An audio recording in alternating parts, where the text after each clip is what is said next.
নির্বাচনের নামে একটা প্রহসন শুরু করেছে। বাড়িতে বাড়িতে যে সংখ্যালঘুদের উপর চাপ দিচ্ছে, ভোটারদের চাপ দিচ্ছে, কি ভোট কেন্দ্রে যে তাদের মন মতো জায়গায় সিলভারে ভোট দিতে হবে। এটা কি ফেয়ার ইলেকশন হচ্ছে? অবাধ নিরপেক্ষ সুষ্ঠু ইলেকশন হচ্ছে? আমাদের ইলেকশন নাকি কোনোটাই ভালো হয় নাই। তে কী ভালো ইলেকশন করবে তার নমুনা তো এখনই পাওয়া যাচ্ছে। ইলেকশন হবে অস্ত্র, লাঠি আর অর্থের জোরে। আওয়ামী লীগের ইলেকশন তো সেভাবে করা হয়নি। যে ইলেকশন নিয়ে যত কথা বলছে একটাও তো বের করতে পারেনি যে কী করেছে। বলে হ্যাঁ দিনের ভোট কি রাতে করেছে। দিনের ভোট রাতে করেছে, তার ইউনূস তো এখন দিনের ভোট দিনে আগেই করে ফেলে দিচ্ছে। কাউকে পরোয়া করছে না, কিছুই পরোয়া করছে না।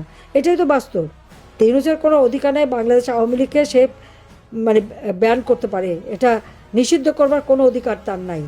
তার অনেক বড় বড় পিতারাও করেছিল, সেই তার আইয়ুব পিতা, এহাইয়া পিতা অনেকেই তো করেছে, তাদের কী হয়েছে? কিচ্ছু হয়নি। তার জিয়া পিতা সবাই করেছিল।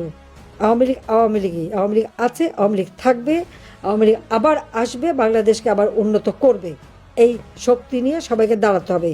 আর যেখানে আওয়ামী লীগ ইলেকশন করবে না, সেটা আবার কিসের ভোট, কিসের নৌকাও নাই, ভোটও নাই। আওয়ামী লীগ না থাকলে কিসের ইলেকশন? এ গাছের ছাল ও গাছের বাকল দিয়ে পার্টি বানিয়েছে, আর তাই দিয়ে ইলেকশন করবে। তারা সারা জীবন মানুষের অধিকার কেড়ে নিয়েছে। কাজে এর প্রতিকার হবে, আর এই শক্ত হয়ে আপনাদের থাকতে হবে। ইনশাল্লাহ জনতার জয় হবেই হবে।